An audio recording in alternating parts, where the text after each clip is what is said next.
Olá pessoal, começando mais um podcast da Cluster. Hoje eu aqui, Bruno Barcelos, Cristiano Fernandes, entrevistando Felipe Soares, fundador da Bihard Educação, empresário, educador imobiliário, especialista em liderança estratégica. Vou deixar tu completar teu currículo, que ele é grande aqui. Cara, são 20 anos já, né, Bruno? 20 anos, tô com quase 40 anos e comecei empreendendo, comecei muito cedo. E aí depois tive uma carreira dentro de uma multinacional aqui na nossa região, uma empresa que foi comprada por uma multinacional chilena. Trilhei meu caminho como executivo durante 5 anos. Depois disso eu tomo uma decisão de alguma maneira voltar para o mercado imobiliário, porque eu já tinha tido a incorporadora lá na Praia do Cassino, que era essa quando eu era empreendedor. E aí eu resolvo morar um tempo em Punta del Este, trabalho como corretor de imóveis. Enxergo uma oportunidade dentro do mercado imobiliário para eu colocar muito do que aprendi como executivo. E aí a gente trabalha um tempo juntos em que eu consigo enxergar a máquina sendo construída nos bastidores para os clientes que a Cluster trabalhava na época. E vejo que isso tudo somado, essa experiência, esse novo mercado que se estabelecia, porque a gente está falando aí de 5 anos atrás, 4 anos atrás, sei lá, em que a realidade já era diferente do que a gente tem hoje com relação à maturidade dessa construção dessas máquinas. E eu vi que se eu encontrasse um laboratório para eu poder testar isso, que tivesse tracionado, que não fosse algo que eu tivesse que começar, uma empresa que eu tivesse que começar, eu conseguiria somar o meu conhecimento de liderança, de processo, de tecnologia e ajudar essa máquina a ter uma melhor passagem de bastão entre o marketing e o comercial, que eu vejo que é uma das dores de todos os mercados, não só do imobiliário, de como azeitar essa máquina para que a gente não perca, não desperdice entre o marketing e o comercial na passagem dos leads, né? Então acho que hoje se discute muito sobre como gerar lead, está todo mundo cada vez mais dependente da geração de leads, volume, quantidade, e a gente tem dentro desse volume, a gente tem muito desperdício. Então, isso se cura com gestão, isso não tem fim, isso é o tempo inteiro tentando aumentar a taxa de conversão, ou aumentar o número de canais, ou melhorar o número de leads por canal. Então, essa é toda a parte do marketing e a gente precisa, quando faz essa passagem para o comercial, a gente precisa ter uma comunicação muito clara, os processos estabelecidos para que a gente tenha bons resultados. E é isso que eu faço. Então, hoje, dentro das empresas que eu trabalhei no mercado imobiliário, tanto em Balneário Camboriú como a mais recente no Nordeste, eu fui o cara, como diretor, que cuidei destas áreas. Que hoje, cara, recentemente eu tenho visto um novo nome para isso, que é um diretor de receita, né? É a área de receita. Não é mais visto como marketing, como comercial, como área de vendas. E está se trazendo cada vez mais esse profissional que cuida da área de receitas, que pega marketing, vendas e o pós-vendas, que também está dentro dessa área. Então, esse cara cuida de como gerar receita para a empresa. Eu vejo que eu sou esse cara. E eu também, por ter me tornado esse profissional, fui obrigado a aprender sobre o processo, porque quando uma empresa grande compra uma pequena, é isso que ela faz. Sim. Ela bota processo, tudo aquilo que ela já aprendeu, tudo aquilo que ela já desenvolveu, ela faz a pequena acelerar o passo. E eu estava dentro da empresa e vivi esses 5 anos fazendo isso, então entendi muito sobre o processo, o quanto o processo traz de resultado, e eu vejo também que viro esse cara de operações assim dentro da empresa. E aí hoje, agora com 2 novos negócios, um lançado agora em dezembro, que é a Bihard, um hub de soluções para o mercado imobiliário, onde a gente pretende já está entregando vários produtos de educação para o mercado imobiliário, e a gente quer trazer cada vez mais soluções para os clientes, para os donos, gestores, corretores, para as construtoras. A gente entende que tem muita coisa para a gente apoiar na parte de tecnologia, na parte de processo e na parte de educação. Então, a Bihard acaba de ser lançada, a gente está bem feliz com esse lançamento, onde a gente compartilha muito dessas experiências, as que eu adquiri, e o Guilherme, que é meu sócio, o Guilherme Volk, das experiências que ele teve aí como um dos maiores nomes do mercado imobiliário no Brasil. Show de bola. Quer perguntar uma coisa, Cris? Sim, você falou de 3 fases, né? No antes, no durante e no pós-venda, né, Felipe? Onde é que está o maior desafio, assim, pensando para o teu ICP hoje, né? Para o ICP da Bihard. Então, você tem lá o seu cliente ideal, ele tem suas dores, seus desafios, eu entendo que isso está super bem mapeado, né, na tua consciência, mas eu entendo que essas 3 fases elas exigem desafios diferentes, né? Me fala um pouquinho, qual deles você acha que, assim, pô, se eu sou o teu ICP, onde é que eu atacaria primeiro, onde é que eu teria que dar mais atenção primeiro? Para qualquer empresa nova, o maior desafio ele vai estar no marketing, né? Porque tu ainda não tem tua audiência, tu não tem teu público formado. Então, o teu maior objetivo é trazer consciência para um público que tem uma dor, que a gente tenha soluções. Então, esse é o principal desafio. O principal desafio de uma empresa que está iniciando, e é o caso da Bihard, é em marketing. Mas eu vejo que, como hoje, para todas as empresas, de nada adianta tu atrair o cliente se tu não tiver o produto bem desenvolvido. Então, eu sou um cara muito de produto, tá? Isso aqui. E aí, a Bihard, hoje, a gente já tem na nossa esteira 10 produtos. Nossa. Então, destes 10 produtos, todos eles já validados. O que eu quero falar sobre validados? Produtos criados, vendidos, testados e que a gente continua com ele sendo vendido porque a gente entende que está gerando resultado para as pessoas, para as empresas que estão comprando essas soluções. E então a gente acredita muito em produto e aí sim eu preciso cada vez mais trabalhar com o marketing para ele atrair os clientes e com os conteúdos que a gente gera eu conseguir mostrar para as pessoas que essas soluções elas vão trazer resultados no dia a dia, seja ele corretor de imóveis ou dono de imobiliária. O pós-vendas. Para uma empresa que está formando carteira inicialmente, eu ter uma preocupação de experiência e eu cuido muito disso. Para que a experiência seja memorável, é a maneira como eu falo com meus times. Se eu gero uma experiência memorável, esse cliente ele faz muito mais sentido para ele estar conectado comigo. Há uma conexão, né? E como é que eu gero uma experiência memorável? Como eu disse, se o produto não entrega o que a gente está vendendo, tu já tem um problema sobre experiência. De nada adianta tu querer encantar, porque tu não está entregando aquilo que tu te comprometeu. Então, partindo do pressuposto que produto é base, entrega aquilo que tu desenhou, que tu modelou, mas entrega aquilo de uma forma que os outros talvez não estão vendo, não estão entregando. Tem um pouco de diferencial nisso. Ele está tendo diferencial. Exatamente. Então, isso se dá, sei lá, vou te dar exemplos. A gente tem o nosso Mastermind. Eu vejo uma série de diferenciais que a gente entrega no nosso Mastermind de experiência que eu tenho certeza que nós estamos gerando na cabeça dos nossos clientes algo memorável. Então, importa o lugar que a gente escolheu. Então, vamos lá, de novo. Partindo do produto, o produto está sendo entregue como tem que ser. Mas além do produto, eu estou preocupado com o buffet que vai ser servido. Eu estou preocupado com o lugar. Então, o último lugar que nós fizemos, a gente fez ele vista mar, em Itapema. Então, porra, é diferente, né? Tu tem um mastermind, tu tem uma aula numa vista mar. Eu sei que muitos masterminds, o pessoal pode daqui a pouco não estar investindo nisso porque pensa, cara, o que importa ali é a aula. É o conteúdo. Eu discordo. Eu vejo que a gente tem a oportunidade de gerar uma experiência para o nosso cliente somar toda aquela qualidade que a gente está entregando de conteúdo também com algo que ele vai achar incrível. E hoje em dia também a gente tem que considerar que o profissional, quando ele está comprando esse produto, ele está comprando aquele momento que ele vai estar ali, porque ele está saindo da empresa dele, está se deslocando, vai ficar 2 dias fora do negócio dele. Então, o que está vindo incluso nesse pacote que ele pagou? Então, a partir do momento que ele tem o que contar para todos os colaboradores dele, do lugar onde ele estava, as fotos, os vídeos, o compartilhamento, a sua base de clientes, e mostrar, cara, eu estou estudando algo incrível com esses palestrantes, estou aprendendo pra caramba e num lugar sensacional, com uma experiência sensacional. Então, isso é um pouco do que eu penso de pós e de gerar essa experiência, mas respondendo a tua pergunta de forma direta, para uma empresa que está iniciando, seja ela uma empresa de educação como a nossa, ou seja uma imobiliária no mercado, falando mais da imobiliária. Marketing. A primeira fase de qualquer empresa, no ciclo de crescimento de uma empresa, a primeira fase ela é feita de criatividade. Então, primeiro progresso, depois ordem.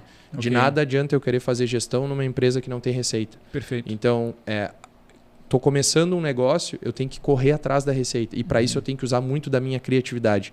Eu e todo mundo que estiver comigo nesse barco. Então, isso é marketing. Isso tem muito de marketing. Tem também de vendas, mas tem muito de marketing. Que é como eu faço as pessoas verem a minha solução. Ninguém me conhece. Entendeu? Então, para um ciclo, para uma empresa que está começando, marketing é fundamental. Complementando, antes de passar a palavra aqui para o Bruno, mas assim, olhando para isso que você trouxe agora, você tinha combinado comentado em off um pouquinho antes da gente entrar aqui na conversa do podcast, que tem um nome isso, né? Que parece que é um meio termo entre o marketing e a vendas. E me chamou muita atenção isso.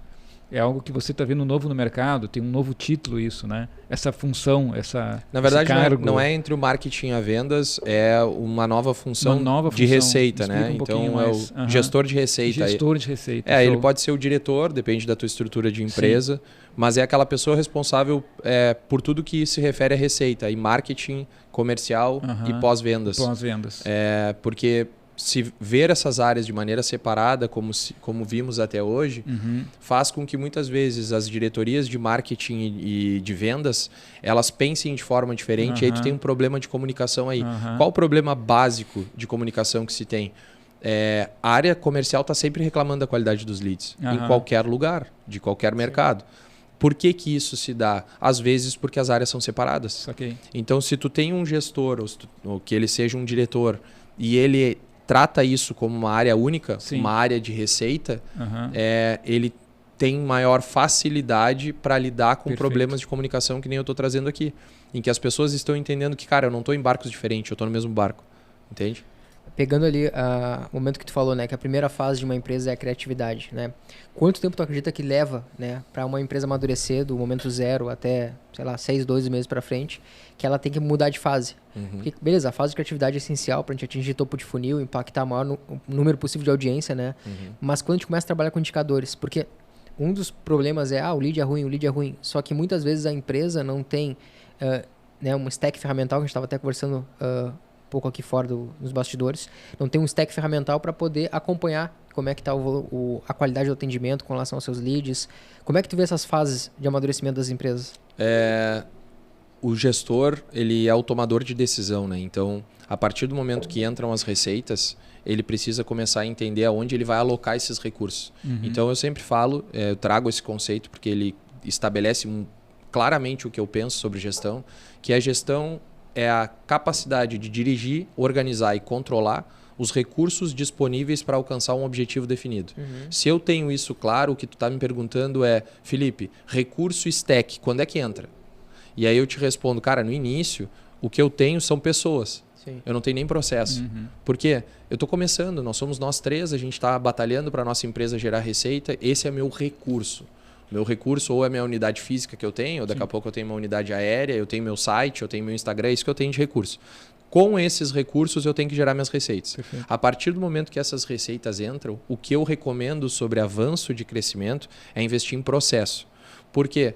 Se eu tenho que abrir espaço para mais pessoas entrarem, essas pessoas quando entrarem, quanto mais claro eu tiver, quanto mais escrito eu tiver aquilo que ela vai desempenhar ou de que forma que nós fizemos até ela chegar aqui, para que ela tenha claro isso, mais eficiente ela entra.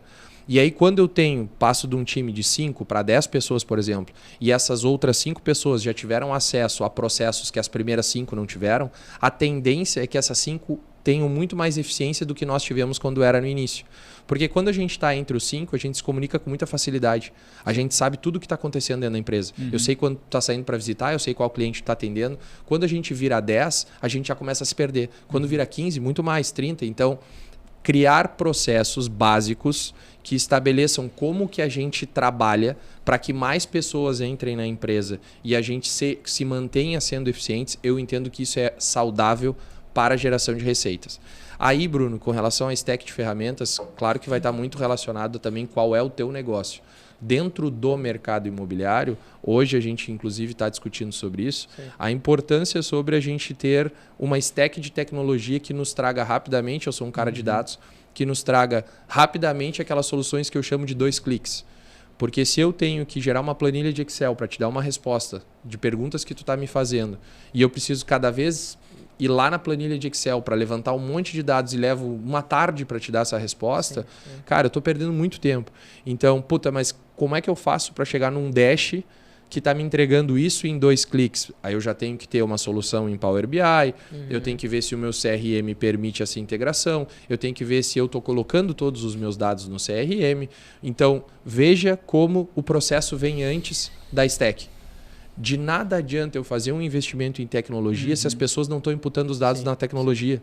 Então, isso vem antes do que a ferramenta.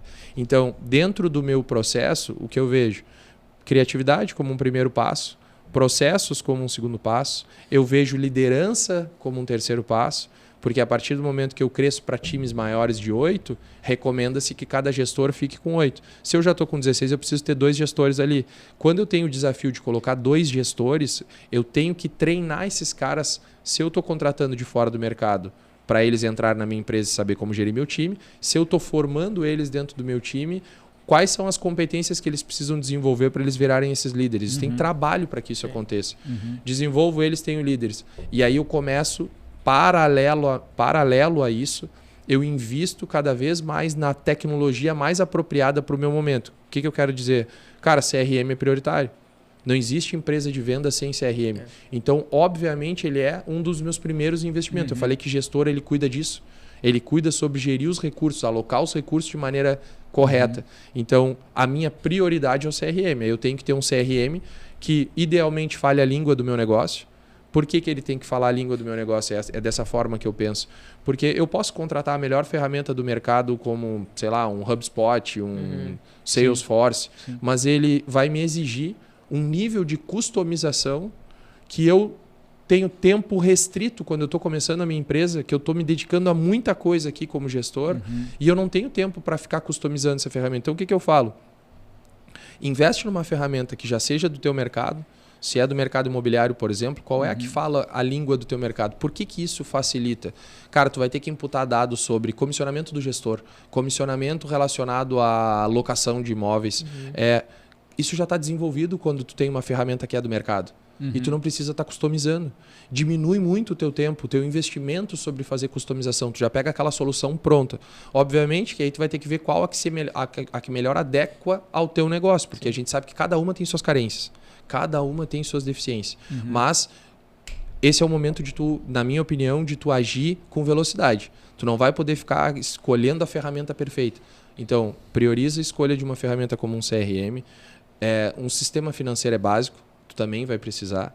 Aí tem que ver se ele vai ter ou não integração, isso é importante que seja debatido. E a partir destes 2 sistemas, que são os sistemas iniciais, tu vai ter que ver como que esse dado retorna para ti.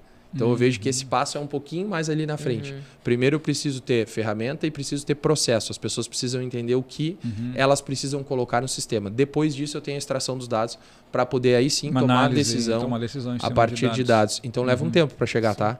Isso depende muito da cultura, né? Vai amadurecendo a cultura da empresa, né? Vai formando, vai tendo lições aprendidas e vai desenvolvendo cada vez mais as pessoas, né? Se tu tem uma cabeça de gestor, né? Porque tem muitas empresas em todos os mercados, no mercado imobiliário não é diferente, sendo tocadas por pessoas que não são gestores. A tendência é que essa resposta que tu me pede, ela seja mais lenta. O cara leve mais tempo para enxergar que esse era um recurso que ele precisava colocar rápido. Quando tu tem gestores à frente disso, provavelmente esse tempo seja encurtado. Então, como eu te falei, ele não é rápido. Leva um tempo até eu chegar lá, mas o do gestor vai chegar antes, com certeza. O cara que tem cabeça de gestão, por quê? Porque ele está doido em ter o dado. Ele está doido em tomar essa decisão a partir dos dados. E ele sabe o que ele precisa construir até chegar lá. Então é uma questão de prioridade. Tu já sabe, tu trabalha comigo, tu sabe que algumas vezes eu tomo decisões sobre não ter a melhor tecnologia, mas é a melhor que eu posso implantar agora. E eu tenho que estar abrindo mão. Estou sofrendo. Sofro, mas eu sei que é o que eu posso agora. Por quê? Porque eu tenho um recurso limitado, eu tenho que jogar o jogo. E vamos lá, em que momento surge a BeHard? Né? Falou muito do amadurecimento de processos, né? Que o mercado imobiliário exige muito, mas a gente vê hoje, como tu mesmo falou, muitas imobiliárias que só focam em trabalhar e não olham para gestão. Né? Em que momento surge o BeHard nisso? Como é que tu viu essa oportunidade aí? Então, cara, a BeHard ela surge desse trabalho que o Felipe e o Guilherme se conheceram, trabalhando juntos em Balneário Camboriú como diretores, e dividiram ali a vontade de trabalhar com educação para o mercado imobiliário. O Guilherme já há 5 anos atuando como educador no mercado e eu sempre atuando nos bastidores, né? Sempre como executivo. Só que enquanto estive trabalhando com executivo, se tratando de mercado imobiliário, já fazem alguns anos que me chamou a atenção o nível de informalidade nas estruturas de gestão do mercado imobiliário. O que é isso? se eu comparar o mercado imobiliário com outros mercados, como, por exemplo, de tecnologia, financeiro, de varejo, eu vejo que ele está atrás em estrutura de gestão de todos eles e não necessariamente ele está atrás em receita. Ele é um mercado de muita receita, mas ao mesmo tempo a forma como ele se estabelece, e eu consigo explicar isso claramente, que é como a gente não tem barreira de entrada no mercado imobiliário, o corretor de imóveis ele entra sem nenhuma dificuldade. Sim. A regulamentação é muito baixa para isso. Então, tu presta uma prova, que é muito simples de tu entrar, e tu te torna corretor de imóveis. Aqueles corretores de imóveis que mais fazem vendas são eles que normalmente abrem as imobiliárias. Esse é o caminho padrão. Tem suas exceções, mas esse é o caminho padrão. Quando eu estou estabelecendo o mercado através de um corretor que teve êxito e se tornou gestor, ele não tem as competências desenvolvidas para gestão e liderança. Simplesmente elas foram... o que fez ele chegar até ali foi a força da venda. Quando tu pega isso num olhar de mercado, tu vê um mercado muito carente sobre conteúdo, sobre debate, sobre profissionais que trabalhem com gestão. Porque também tem uma situação... O mercado imobiliário, ele de alguma maneira, ele limita a entrada de profissionais de outros mercados por uma questão de... Os times de venda acabam tendo uma resistência muito grande para aceitar um profissional que seja de fora do mercado por dizer, cara, como assim? Tu vai falando para o dono da imobiliária, tu vai colocar um gestor que não é do mercado imobiliário para me ensinar e eu estou aqui vendendo, e isso acaba criando uma resistência. E a formação desse gestor vindo do time de corretores, ela também é difícil, porque o corretor de imóveis ele é bem remunerado. E por ele ser bem remunerado, o dono tem muita dificuldade de criar um plano de remuneração para ele fazer essa transição de corretor para gestor. E além disso, como esse profissional não necessariamente ele tem as competências de liderança, quando ele tenta fazer essa transição, muitas das vezes ela é uma decisão frustrante. Seja por receita, por não ter conseguido construir esse plano de remuneração que eu comento, mas também por, cara, se eu não sei liderar, eu vou para essa posição, assumo essa posição e começo a ter um monte de problemas. E aí, muitas das vezes, ganhando menos do que eu ganhava como corretor, essa conta não fecha. E aí tem muita gente fazendo esse movimento e retrocedendo, fazendo esse movimento e retrocedendo. Então acontece que esse mercado ele fica muito carente de gestão. Então, quando a gente pensa na BeHard, logicamente não é só para a gente tratar de gestão, é para a gente tratar sobre conhecimento, elevar o nível do mercado imobiliário através da educação. A gente entende que o mercado, por ter esse nível ainda de informalidade, ele carece muito de educação. E a gente quer, lógico que não vai surgir só de nós isso, mas a gente quer se conectar nas melhores fontes e trazer cada vez mais esse conhecimento para que as empresas e as pessoas possam utilizar isso e performarem mais e aumentarem seus resultados. Então a BeHard ela vem com esse propósito claro de elevar o nível do mercado imobiliário através da educação, e ela surge dessa união aí da gente ter trabalhado juntos e ter formado uma boa dupla e de ter o mesmo propósito. Sim, importante. Eu gosto muito do jeito que vocês tratam isso. Eu aprendi muito com o Bruno esse ano sobre isso, que é uma lógica de MVP mesmo, de validação de produto, né? Eu queria entender assim, Felipe, de ti, olhando para a BeHard, agora dando um zoom nisso, acho que é um assunto bem importante aqui da gente tocar, que é, cara, como é que começou o primeiro produto, né? Como é que você validou o primeiro? Porque eu entendo que o degrau em qualquer coisa, numa empresa, num negócio, num posicionamento, eu mesmo estou revendo meu posicionamento para 2025, o primeiro degrau é mais difícil. Principalmente assim, entender qual é a bandeira que você defende, a partir dessa bandeira, que tem a ver com propósito, tem a ver com coisas mais profundas, né? Que você vai acordar de manhã e dizer assim, é isso que eu quero fazer. Então, mas eu acho que o primeiro degrau, eu queria que você falasse um pouquinho pra gente aqui, né? Como é que foi o primeiro? Né? O Guilherme tinha feito já produtos antes de a gente construir a BeHard, e o maior deles foi o Jogue no Hard Experience. Foi um evento para 1.200 pessoas em Balneário Camboriú. Então, eu vejo que antes de haver os produtos da BeHard, houveram outros produtos criados pelo Guilherme. Agora, o primeiro produto criado pela BeHard foi o Roadmap, agora em 2024, em que a gente decidiu fazer uma imersão presencial para donos e gestores. E aí, esse foi um primeiro produto, e desse produto a gente faz uma venda, um upsell, que lá no evento a gente vende o Mastermind Advisors. E aí a gente tem hoje 12 empresas com 2 representantes de cada uma dessas empresas. Então, a gente tem 24 gestores reunidos 4 vezes ao ano, de maneira presencial. A gente já teve 2 encontros, o terceiro vai acontecer em Gramado agora. Show. E a gente mensalmente se encontra online para que a gente faça aí esse touch point daquilo que a gente está trabalhando no presencial, Sim. que a gente discuta mês a mês para ver se está fazendo sentido e se eles estão aplicando. Então a gente fez o roadmap, depois teve o Mastermind Advisors. O Guilherme lá no Jogue no Hard Experience, ele deu início à mentoria Level Up e ela é trazida para a Bihard, né? A gente segue com esse produto, que é uma mentoria online para corretores de imóveis. Já está na 5ª turma. Show. E aí eu inclusive ministro uma das aulas, em todas elas eu dei aula, em todas essas turmas. Daí a gente, no mesmo formato do roadmap, a gente cria o Closer, que foi uma imersão presencial só que para corretores de imóveis. Depois disso, a gente agora recentemente faz o Manager, que é uma mentoria, assim como ele tem a Level Up para corretores de imóveis, a gente faz uma mentoria 100% online para donos e gestores, que é o Manager. Acabamos de abrir esse carrinho e estamos com essa turma no meio aí, a gente já deu umas 4 aulas e está sendo muito legal o resultado. E fora isso, agora a gente vem com outros produtos também que a gente já rodou, que é o Engage, um produto para imobiliárias maiores ou construtoras que tenham a sua linha hierárquica já bem formada, com diretoria, gestão e operacional. E aí a gente consegue atender esses 3 pontos da pirâmide hierárquica. E a gente trouxe aí 6 encontros, 4 online e 2 presenciais, em que a gente dá uma injetada de processos para a galera daquilo que a gente entende que realmente traz resultado a curto prazo. E a gente treina todos os times e fizemos isso agora em Florianópolis com a Brognoli, foi uma experiência incrível.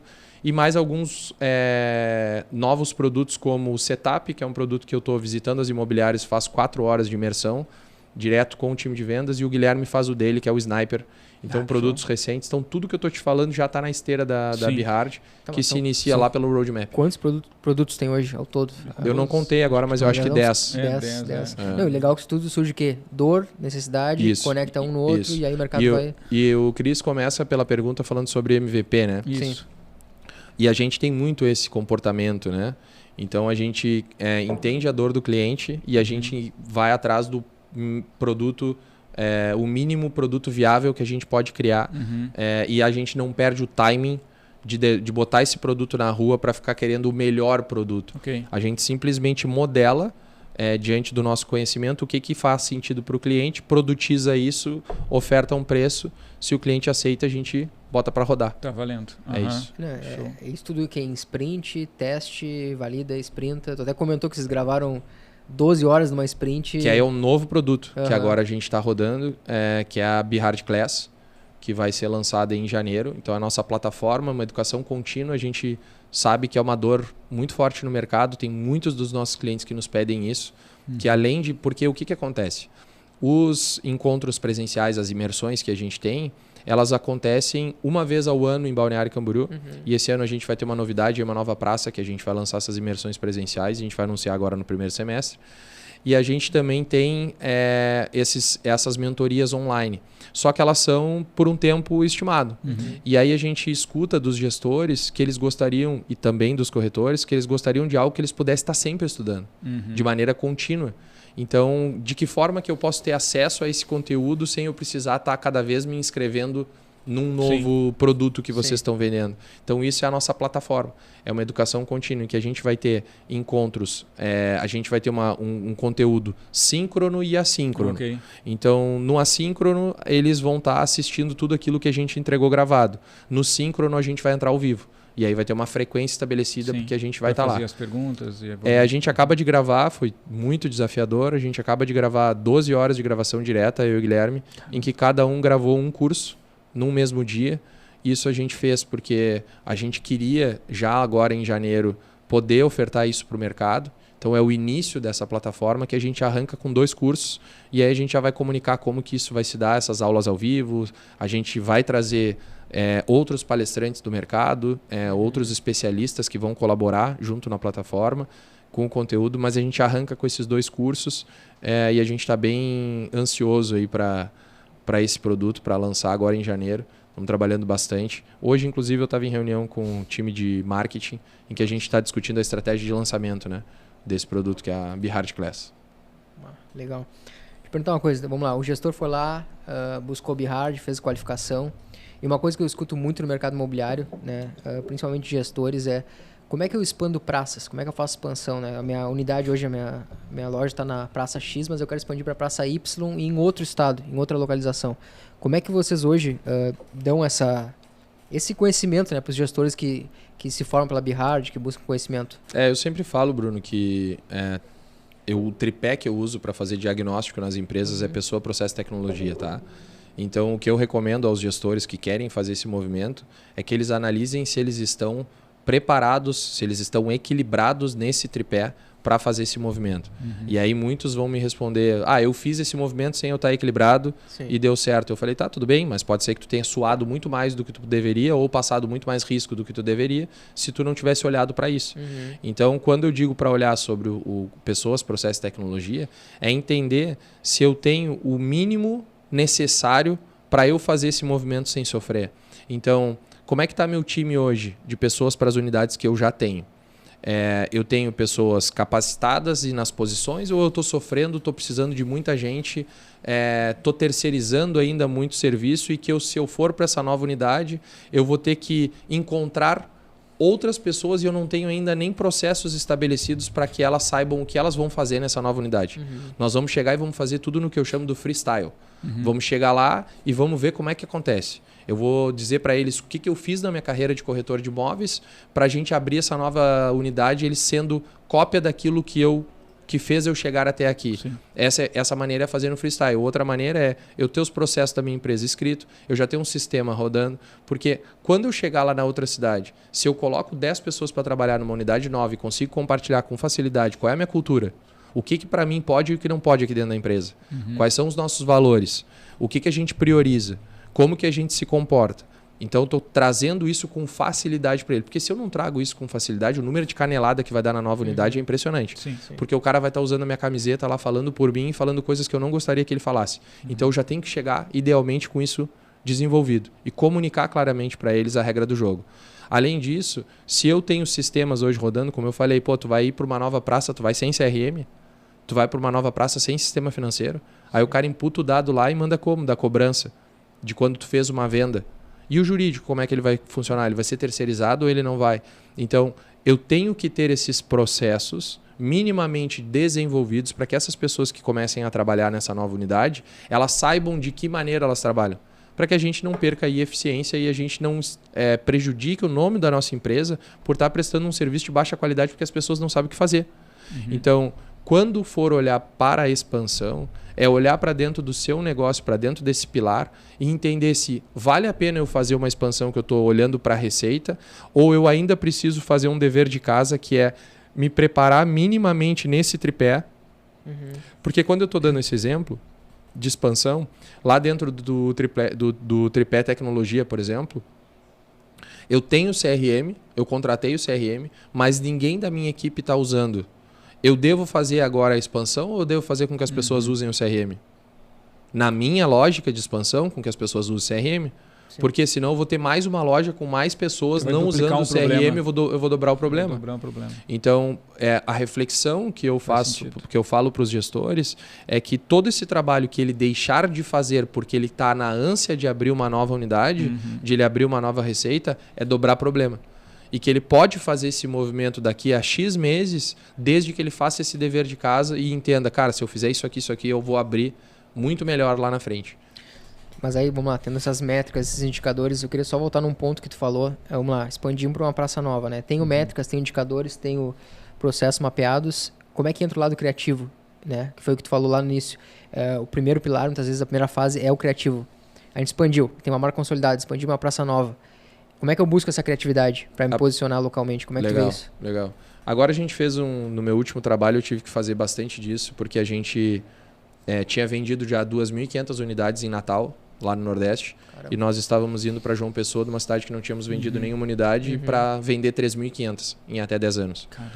E como é que eu chego numa cidade, né? Sim. Então, é da mesma forma do cara que está querendo abrir imobiliária. A forma como eu cheguei é contando a minha história para toda a cidade e levando a ela tudo aquilo que eu quero que ela saiba. Tudo aquilo que a gente construiu. Porque a venda se estabelece com confiança. Quanto mais eu diminuo a desconfiança das pessoas sobre a minha marca, mais ela tende a comprar de mim. Então eu preciso contar para ela a história certa, eu preciso criar a narrativa correta para que ela diminua a resistência que ela tem de comprar de uma marca nova. Que é natural essa resistência, né, Felipe? Sim. A gente não está falando, tá falando de ser humano, né? A gente está falando de ser humano. Aquilo que eu desconheço, eu crio resistência. Perfeito. Então, se eu consigo reduzir a resistência através da minha narrativa, essa pessoa fica mais propensa a comprar o meu produto. Então, o cara que está querendo abrir a sua imobiliária em outra cidade, quais são os números, quais são os big numbers que ele pode contar daquilo que ele já fez na praça onde ele atua, que vai ser interessante para o cliente da nova praça saber. O que de relevante ele fez? Quais foram os projetos que ele trabalhou? Será que ele se vinculou a alguma construtora que é importante? Ele fez projetos de lançamento? Não, ele trabalha muito bem de terceiro. Toda a parte de identidade visual dele, da marca que já foi construída, se ela foi muito bem construída, de que forma que ele vai mostrar isso lá na nova cidade? Porque tudo que ele gastou de tempo para criar esse posicionamento, seja no seu Instagram ou no seu site, isso tem que ser compartilhado lá nessa narrativa. O cliente tem que ver logo. Ele não pode criar dificuldade para o cliente chegar até ele. Então, tudo aquilo que eu tenho de bom para contar, eu preciso montar a narrativa para o meu cliente saber o mais rápido possível, porque aumenta a chance dele comprar de mim. Muito legal. Que aula, hein? Bom, não é? Sensacional. E quando a gente vê... Eu entendi que dentro desse processo todo a tecnologia está vindo por último, né, Felipe? A tecnologia acaba sendo uma coisa que exponencializa qualquer coisa que você faz com pessoas e processos, né? Me fala um pouquinho mais sobre tecnologia. É exatamente isso. Eu coloco a tecnologia como tripé, o último dos tripés, porque eu preciso... Primeiro eu tenho pessoas em qualquer empresa. Primeiro eu tenho pessoas. Depois eu tenho que colocar processos, porque as pessoas, quando ela cresce o time, as pessoas carecem de processo. Porque senão... todo mundo começa a ser ineficiente porque elas não sabem o que fazer. E toda vez que alguém não sabe o que fazer, ela tem que chamar o gestor, que no caso é o dono normalmente da empresa que está começando, e fica perguntando: o que eu faço para isso? O que eu faço para aquilo? E agora, o que eu faço? Perfeito. Quanto mais diálogos como esse houverem, mais ineficiente nós estamos. As pessoas têm que ter clareza do que elas podem, o que elas não podem, como que elas agem. Quando eu chego numa empresa grande, para eu pegar o outro extremo, as pessoas têm claramente o que elas fazem em suas áreas, o que elas podem, o que elas não podem. Por isso que elas são eficientes. Por isso que os times lá são de alta performance. Porque também ela já viveu todo esse ciclo e construiu tudo isso para essas pessoas jogarem nas suas posições e terem claro o que ela pode jogar. Quando a gente é novo, a gente está nascendo, a gente não tem isso. Só que logo que a gente começa a colocar pessoas, a gente não pode acreditar que aquilo que nos fez começar quando nós éramos 5 vai perpetuar para quando nós somos 50. Vai virar um bando de bagunceiro. De pessoas atuando de formas diferentes. Ainda mais quando eu decido abrir daqui a pouco uma unidade que pode até ser numa mesma cidade, mas ela já tem um primeiro desafio que é de... Eu não estou mais nas duas unidades. Eu, como dono, estou dentro de uma. Fisicamente não tem como dar conta. Então, a empresa ela só vai ter a cultura dela expandida quando eu estiver lá. Então, no mínimo, na metade do tempo eu vou estar em cada uma delas. Se eu não conseguir construir esse processo e deixar claro para as duas unidades ao ponto de eu não precisar estar lá, eu estou pecando como gestor. Então, muito tempo, eu vejo muitos gestores suando mais do que deveriam por abrir mão ou por daqui a pouco por desconhecimento, não investir tempo naquilo que vai fazer a diferença no trabalho dele. Então, ao invés de eu ficar suando para eu tentar me dividir nas duas unidades para compartilhar essa cultura, de que forma que eu posso escrever tudo isso, em que lugar que isso precisa estar, qual é a melhor maneira de construir isso, que vai ficar disposto a todo mundo, que aí eu não vou mais precisar estar. E a partir disso eu melhorei meu trabalho N vezes, porque eu já não preciso mais estar presencialmente para estar falando sobre isso. Perfeito. Então, é muito do que eu acredito. Então, sim, pessoas, processos para que as pessoas não percam eficiência. E depois daqueles processos que eu criei, eu sempre tento eleger 20% desses processos que estão gerando 80% do nosso resultado. É ali que eu priorizo colocar tecnologia. Então, eu começo a tirar o peso do processo com tecnologia. E hoje em dia, a melhor forma de fazer isso, o Bruno, para mim, é um dos melhores caras que eu converso para falar sobre isso, que é a capacidade de tu identificar tecnologias para cada um dos problemas que tu está vivendo dentro da tua empresa. Então, os famosos hackzinhos ali. É a capacidade de tu montar a tua stack de ferramentas. Sim. E hoje em dia, eu descobri isso há não muito tempo, alguns anos atrás, mas há não muito tempo, que quando o teu core business não é trabalhar com tecnologia, não é vender tecnologia, a gente não deve querer desenvolver tecnologia, porque a gente está saindo do nosso core business. Sim. É muito mais barato e muito mais inteligente eu encontrar quem é que já desenvolveu para eu poder implantar isso dentro da minha empresa o mais rápido possível, para eu ter o resultado o mais rápido possível. Eu só vou falar. Que ele é um acelerador, né? Eu só vou falar sobre desenvolvimento de tecnologia quando eu tiver porte para isso, quando eu tiver orçamento para isso, quando eu tiver tempo para isso. Quando eu estou num ciclo de empresa em que eu estou tendo que sobreviver, tô lutando para crescer, eu não tenho que estar pensando sobre desenvolvimento de tecnologia, eu contrato pronta. Então, é muito do que eu penso e hoje eu estou sempre indo atrás de novas tecnologias e várias delas eu consulto o Bruno, porque o Bruno sempre tem ali uma novidade, algo que ele está colocando, para cada ponto da empresa que a gente pode aprimorar. Não é barato, mas como eu digo, o gestor ele precisa priorizar. Ele precisa entender aquilo que ele pode ou não investir agora e ele tomar essas decisões para ele ir aprimorando cada ponto da empresa com tecnologia. Não, perfeito. O que você trouxe agora também de uma empresa que daqui a pouco está nós 3 ou está os 5 sócios e aquela correria, e aí você daqui a pouco tem uma expansão, você ganha dinheiro, você decide investir em pessoas, você contrata mais pessoas.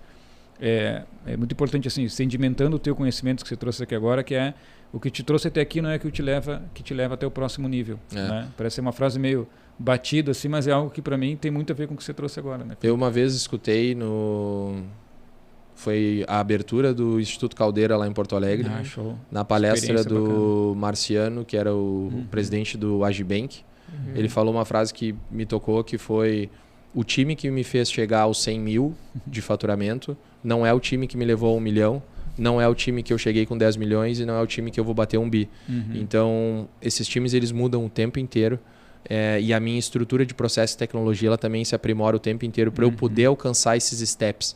Porque se eu não faço essas mudanças, se eu não faço essas evoluções, seja de pessoa, de processo ou de tecnologia, pode ter certeza que eu bato num platô.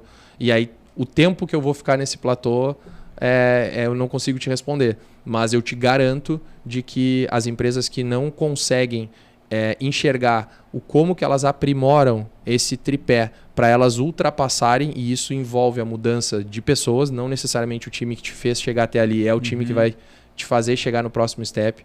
Entender essa lógica e fazer esses movimentos é que te faz alcançar o próximo nível. Impressionante. Felipe, 3 métricas ou indicadores que todo gestor imobiliário tem que ficar de olho na sua operação. VGV é uma métrica de vaidade, mas ela determina o passo da tua empresa de vendas, até para tu poder fazer uma comparação de mercado, porque a gente não fica sabendo o que as outras empresas estão gerando de comissão, mas a gente sabe o que elas estão gerando de VGV. Então eu trato como uma métrica importante, por mais que ela seja uma métrica de vaidade. Então não adianta nada eu estar vendendo um número alto de VGV e minha margem de lucro está baixa. Então estou chamando a atenção sobre isso, mas estou dizendo que ela é uma métrica importante. Obviamente VGC, né? Então, o valor geral em comissão, eu preciso saber como que está isso. E a última linha, como que está a margem de lucro. Essas são as 3 métricas do gestor que eu trato como fundamental. E tu vê o seguinte cenário: toda imobiliária ela tem que gerar canais de receita recorrente ou apenas depender da venda? Eu não vou te dizer que toda imobiliária tem que fazer isso, porque eu vou encontrar cases no mercado imobiliário que não tem receita recorrente e que estão com muito sucesso. Agora, se tu me perguntar sobre uma ótica financeira, sobre ser saudável ou não, obviamente, e não é só ser saudável, tá? Uma empresa que não trabalha com receita recorrente, ela não cria base, ela não cria valuation. Então, se tu tem uma empresa só com vendas, e a gente tem várias dentro do mercado, se eu for vender essa empresa, eu como dono da empresa, eu for vender essa empresa, o meu valuation ele vai se basear no quê? Eu não tenho cliente, eu não tenho recorrência, o que eu tenho é estrutura física, que aí tem que ver qual é o tamanho dessa estrutura. Daqui a pouco o que eu tenho de tecnologia e de marca. É isso que vai se estabelecer em valuation. Tu concorda comigo que isso é muito pouco, dentro de uma empresa que tem uma base de milhares de clientes pagando de forma recorrente, que aí sim eu vou estar estabelecendo um valuation a partir daquilo. Porque aí quem está me comprando está comprando contrato, está comprando receita. Porque a empresa que trabalha sem receita recorrente, ela abre o dia 1 com 0. no Sim. caixa. Começa Ela correndo tem que atrás. matar 30 leões por mês para ela poder gerar aquela receita. E quanto mais ela cresce, mais ela fica exposta. Isso é curioso também. Porque se eu não tenho a garantia de que eu vou vender no mês seguinte, o custo eu já assumi da minha operação. Sim. Então, se eu cresço para ser uma operação de X mil reais, de centenas de milhares de reais por mês, eu estou exposto todos os meses para aquela nova venda que eu não sei se ela vai sair. Eu não tenho garantias que ela vai sair. Então, essa é a diferença que eu vejo sobre Sim, e aí como é que tu vai fazer melhoria contínua, né? De stack de ferramentas, de processos, sem ter aquela garantia de uma receita recorrente, né? Tu faz, né? A gente acaba fazendo. A gente faz através do histórico de vendas. Então, eu falo sobre isso também. A empresa que não constrói receita recorrente, ela pode, através da sua análise histórica, poder trabalhar com previsibilidade. Não é o ideal, não te garantir, não te traz nenhuma garantia, como é um contrato que está te pagando por receita recorrente, mas ela te dá uma base sobre o que aconteceu e o que tem de acontecer. Quanto maior for esse histórico de vendas, mais previsibilidade ela te traz. Então, se eu pego uma empresa de 5, de 10 anos e consigo olhar para o histórico dela e vejo como ela passou por todos esses anos, se teve ou não um ciclo de crescimento que daqui a pouco foi constante, isso me traz uma previsibilidade de que, cara, estatisticamente, eu devo ter o recurso para os próximos meses, porque isso aconteceu em todos esses últimos meses. E isso faz com que eu consiga trabalhar com o orçamento e diga, não, dá para gastar ou não dá para gastar. Sim. É a maneira que se faz. Como eu digo, não tem garantia, mas sim se toma decisão sobre investimento em stack ou uma nova estrutura, abertura de uma nova unidade, se faz dessa forma, analisando aquilo que eu estou vendendo por histórico. Tá mais exposto ao risco, né? Totalmente. E, cara, isso dentro do mercado imobiliário, hoje, são muitos os modelos. O curioso dentro do mercado imobiliário é que não existe certo e errado, cara. Sim. Eu rodei o Brasil já, conheci muita empresa, falei com muitos donos de empresas e eu conheço todos os tipos de modelo que tu pode imaginar que geraram resultado.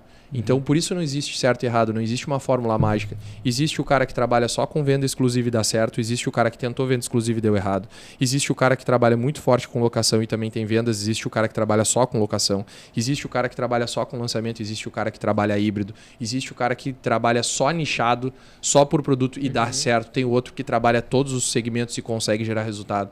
Então, vai depender muito da estrutura de gestão que tu criou para aquele modelo de negócio na região que tu está atuando, como que a tua marca se posicionou. Tem uma série de coisas que tem que ser respondidas para te dizer o porquê que esse negócio chegou naquele resultado. Mas eu te garanto que assistindo a todos esses modelos não existe certo e errado. Tem gente alcançando o resultado de diferentes formas dentro do mercado imobiliário. Legal. Eu tenho uma pergunta com relação à liderança, assim. Felipe, eu te vejo como um cara que hoje, além de ser um líder nos teus próprios negócios e na tua carreira, tu é um cara que consegue hoje ensinar isso, né? Entrar dentro de uma imobiliária, por exemplo, entrar em lideranças e ser um influencer dentro disso. Qual é o maior desafio hoje de você entrar, por exemplo, num novo cliente e começar a trazer esses conceitos de liderança? Quanto isso é importante para aquele líder, né? Ou para a formação de outras lideranças dentro do... Cara, eu vou te falar que... acho que a palavra mais importante que eu trago para a liderança é congruência. Então, aquilo que eu penso, aquilo que eu falo, aquilo que eu faço, a maneira que eu ajo, ela está alinhada. E aí, quanto mais eu consigo isso, mais eu consigo liderar. Mais as pessoas confiam na minha liderança. Porque ao longo desses anos, eu venho testando porque vamos lá, eu falo muito sobre alto desempenho, né? Sobre alta performance. Mas como é que eu vou falar sobre alta performance se eu não estou experimentando isso na minha vida? Então, o que eu estou querendo dizer? Cara, eu estou cobrando dos meus times para que eles invistam numa educação contínua, para que a gente esteja sempre em constante desenvolvimento. Mas aí eu não faço na minha vida. Perfeito. Daí eu não dedico X horas por dia para escutar um podcast, ou para eu ler um livro, ou para investir num novo curso, ou para pagar por uma mentoria. Então, eu falo, mas eu não faço. Então, eu estou sendo incongruente. Então, que mais? Cara, eu trato hoje o nosso físico como parte desse alto desempenho. Eu não tenho como ter alto desempenho se eu não cuidar do meu corpo. Perfeito. O corpo é o hardware, né? Eu falo que a gente tem aí o hardware e o software. Show. O nosso corpo é o hardware. Então, ele importa para eu performar. Ele importa para o meu desempenho no dia. Então, como que eu vou falar disso, como que eu vou querer liderar, como que eu vou chegar dentro das imobiliárias e vou tratar isso como algo importante a ser desenvolvido, e eu não estou cuidando de mim. Chego gordo, comendo porcaria, não fazendo atividade física, dormindo pouco, me nutrindo de forma errada. Então, eu preciso, para eu poder estar falando sobre isso e estar inspirando as pessoas ao ponto de elas dizerem, cara, o Felipe me representa como líder, eu trato a congruência como uma palavra-chave nisso. E cada vez mais, cara, eu tenho me dedicado em aprender, porque eu acho que posição de liderança é muito sobre humildade. Então, eu estou sempre me colocando como um faixa branca, e isso faz com que eu me coloque nas mesas com um comportamento humilde, porque eu sei bastante coisa, mas tem muitas que eu não sei. E naquelas que eu não sei, eu me comporto não sabendo. Eu não fico tentando inventar, tentando parecer que eu sei. Eu não sei. Show. E eu me sinto super orgulhoso em não saber. Como um faixa branca. Então, se tu me convidar hoje para fazer uma prática de algo que eu não aprendi, e se eu me dispor a fazer aquilo, eu vou me sentir feliz de estar vivendo aquela fase de aprendizado, entender que aquilo ali vai ser legal, eu aprender algo que eu não faço nem ideia. Mais um skill pro teu cinto de utilidades. Com certeza. E quando tu te coloca nessa posição, tu também te coloca numa posição de desenvolvimento que, por mais que eu não saiba sobre algo, só o fato de eu estar me colocando, eu partir do 0 para o 1, ele vai me trazer um resultado exponencial, entende? Porque quando eu já estou do 100 para o 1000, para eu mudar esse estágio, eu tenho que fazer muita coisa para que isso aconteça, porque eu já sou um especialista. Agora, quando eu não sei nada sobre algo, eu cresço muito rápido. E dar valor a isso é muito legal.